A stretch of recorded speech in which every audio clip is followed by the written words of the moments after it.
Teoría de la empresa, parte 2.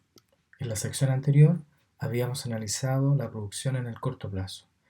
Habíamos identificado dos indicadores para la medición de la productividad, el producto medio y el producto marginal. El corto plazo es aquella dimensión de tiempo donde al menos un factor productivo es fijo. En el siguiente gráfico podemos ver el comportamiento de las dos medidas de productividad, producto medio y producto marginal. En el corto plazo habíamos señalado también que acontecía un fenómeno físico denominado la ley de los rendimientos decrecientes. En la medida que había un factor fijo, el factor variable, a medida que lo aumentáramos de manera sucesiva, su producto marginal en algún punto comenzaba a decrecer. Y de tal manera podíamos identificar en el corto plazo tres zonas o etapas de la producción. La primera etapa ocurre desde que contratamos 0 unidades de trabajo hasta 4 unidades de trabajo en este gráfico en particular. Reconocemos la etapa 1 porque el producto marginal es mayor que el producto medio. En la segunda etapa, en este gráfico en particular, sería de contratar 4 trabajadores hasta 8. ¿Cómo se reconoce esta etapa? Bueno, el producto medio es mayor al producto marginal y el producto marginal es positivo. Mientras que en la etapa 3 se reconoce porque el producto marginal empieza a ser negativo. De tal manera que en términos de contratación del factor trabajo, la empresa estará en algún lugar entre la etapa 1 y la etapa 2, descartando la etapa 3, dado que es una etapa irracional de la producción, ya que a la medida que aumentamos más contratación, por la ley de los rendimientos decrecientes, la producción total, en vez de crecer, disminuye. Vamos a ver ahora el largo plazo. En el largo plazo, tanto el factor trabajo como el factor capital es variable. Y en la siguiente tabla podemos ver que podemos producir 75 unidades combinando de distintas formas tanto trabajo como capital. Aquella línea o curva que representa el mismo nivel de producción, pensemos 75, pero con distintos niveles de trabajo y capital, se va a denominar isocuanta. La isocuanta va a ser una curva que muestra todas las combinaciones posibles de factores que generan el mismo nivel de producción. Análogamente, la isocuanta sería la curva de indiferencia en la teoría del consumidor. Como podemos ver aquí, las isocuantas tienen una forma convexa con pendiente negativa. Y en la medida que se aleja del origen, implicaría que los niveles de producción son mayores. En el gráfico vemos 3 isocuantas diferentes que representan distintos niveles de producción. En la isocuanta número 1 se producen 55 unidades y para poder producir esas 55 unidades existen infinitas combinaciones entre trabajo y capital. Una empresa podrá ser intensiva en capital utilizando una gran cantidad de capital y una baja contratación de trabajo para producir 55 unidades, mientras que otra empresa puede tener un sistema productivo con una gran contratación de trabajo, muy intensiva en el factor trabajo y con bajos niveles de inversión en capital. ¿Ya? Bueno, eso va a depender entonces de la decisión de la empresa. En la medida que pueda contratar una mayor cantidad en ambos factores productivos, se alcanza isocuantas cada vez de niveles mayores. La pendiente de la isocuanta tiene dos características. Es negativa y es decreciente. Por eso que tiene esa forma de convexidad. La pendiente recibe el nombre de relación marginal de sustitución técnica, que es la cantidad en que se puede reducir un factor cuando se utiliza más de otro para poder mantener la producción constante. ¿Ya? Es, por ejemplo, cuántas unidades de capital al año se tienen que sacrificar para aumentar una mayor cantidad de trabajo manteniendo el mismo nivel de producción. La relación marginal de sustitución técnica es el cociente entre el producto marginal del trabajo y el producto marginal del capital.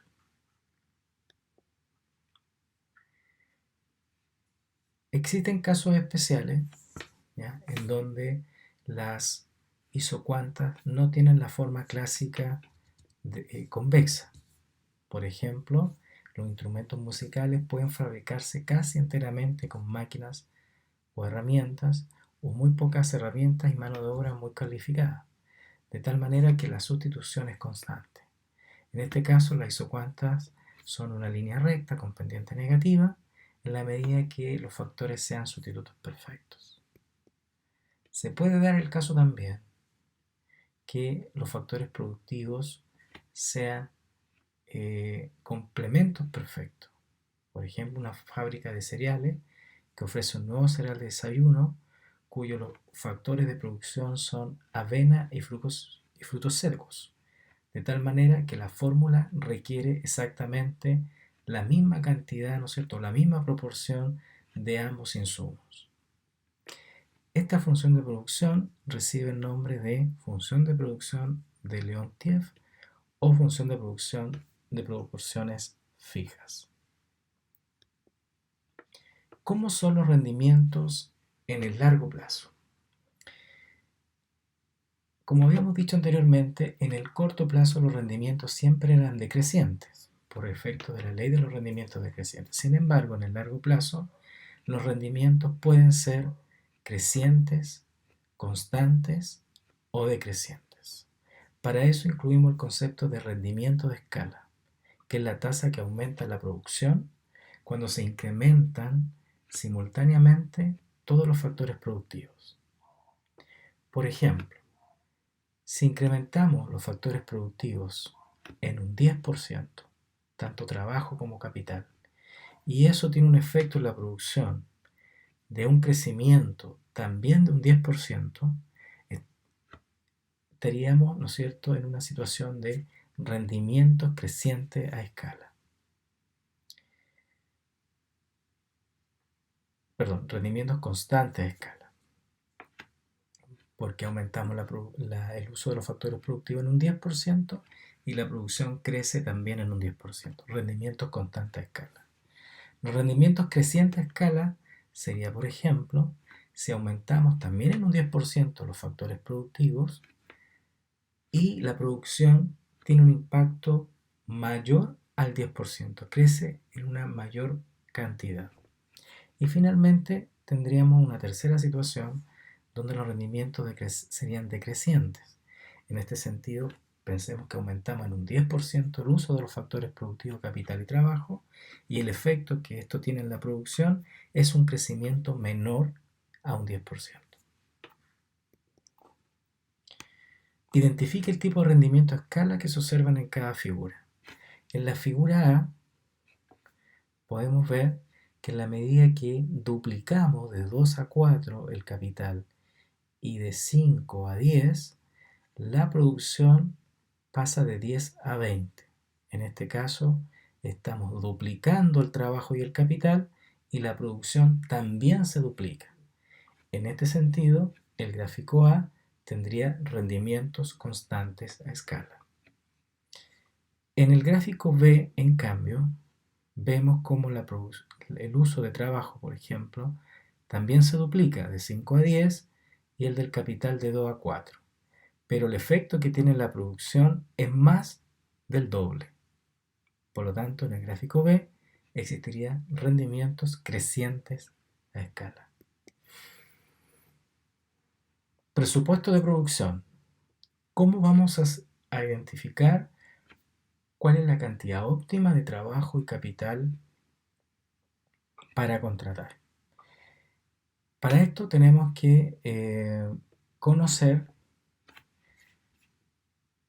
el costo del trabajo, que le vamos a denotar W, el costo del capital, que le vamos a llamar R, y el presupuesto que va a contar la empresa para hacer uso de esta contratación. Por lo tanto, los costos de producción o el presupuesto de la empresa tiene que ser igual al costo del trabajo más el costo del capital.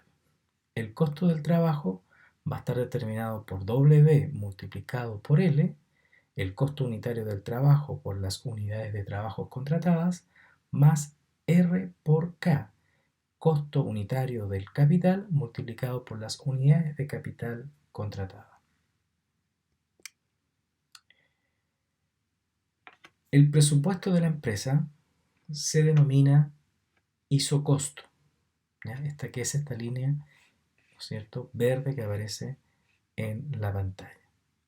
Es una línea recta con pendiente negativa donde los extremos serían el presupuesto o el costo de producción dividido en el precio del capital, que sería en este extremo, y en el otro extremo tendríamos el mismo presupuesto dividido en el costo del trabajo.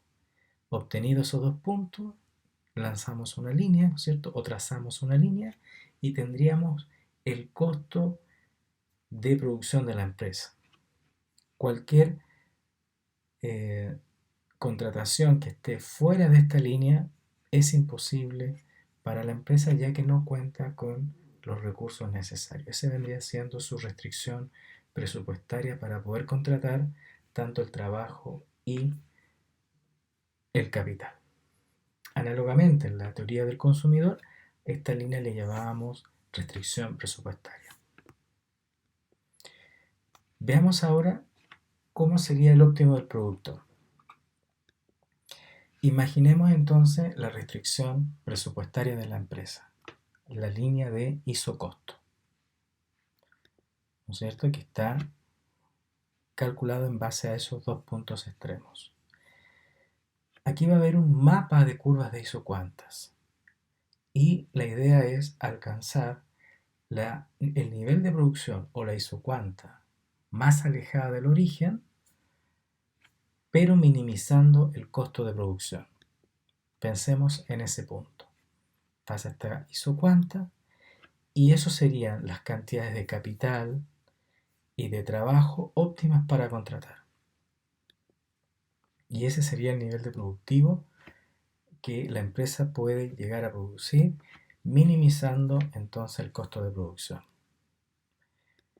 Para poder llegar a determinar este punto óptimo, se tienen que dar dos condiciones.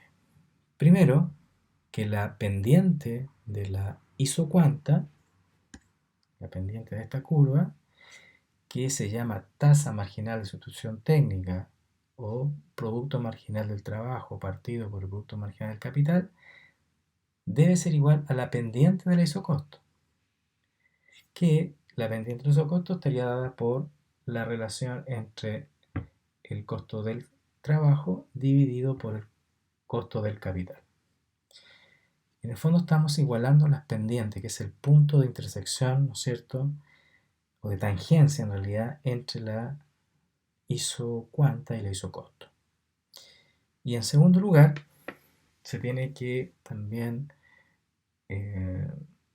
dar que el costo de producción sea igual a o esté dentro de los presupuestos de la empresa. Ejercicio de aplicación. Supongamos una función de producción igual a L por K, un producto marginal derivado de esa función de producción igual a K, un producto marginal del capital derivado de esa función de producción igual a L. Pensemos que los precios del trabajo y del capital serían 10 y 20 respectivamente, y el presupuesto de la empresa para producir en un periodo de tiempo determinado serían 1000. Recordemos que se tienen que dar esas dos situaciones, ¿no es cierto? La condición 1, que sería que las pendientes de la isocuanta y del isocosto deben ser iguales y que las unidades contratadas estén dentro del presupuesto de la empresa. Solución. Igualamos esto, ¿no es cierto? Que sería K dividido en L, producto marginal de L partido en producto marginal de K, igual a W partido por R. Si despejamos L, nos da que L es igual a 2K. Ahora ya tenemos la primera condición realizada. Ahora tenemos que hacer que se cumpla la condición número 2, donde el costo de producción es 10 por L o W por L más 20 por K o R por K. El costo de producción de la empresa está determinado por 1000 y eso sería igual a 10 por, y L lo reemplazamos por la identidad que tenemos acá, por 2K, más 20K. De tal manera que ahora tenemos la función solamente una variable, la variable K, que si hacemos la suma sería 1000 igual a 40K. De esa manera podemos despejar fácilmente el valor de K. Por lo tanto, el capital necesario para llegar al óptimo tendrían que ser 25 unidades. Para obtener el nivel de trabajo, volvemos a utilizar esta relación minimizadora de los costos y sería L igual a 2K. Por lo tanto, el trabajo sería igual a 50. Si queremos obtener cuál va a ser la producción de la empresa, tenemos que reemplazar los valores obtenidos en la función de producción. En este caso, la producción, que es L por K, sería igual a 50 por 25, una producción total de 1250.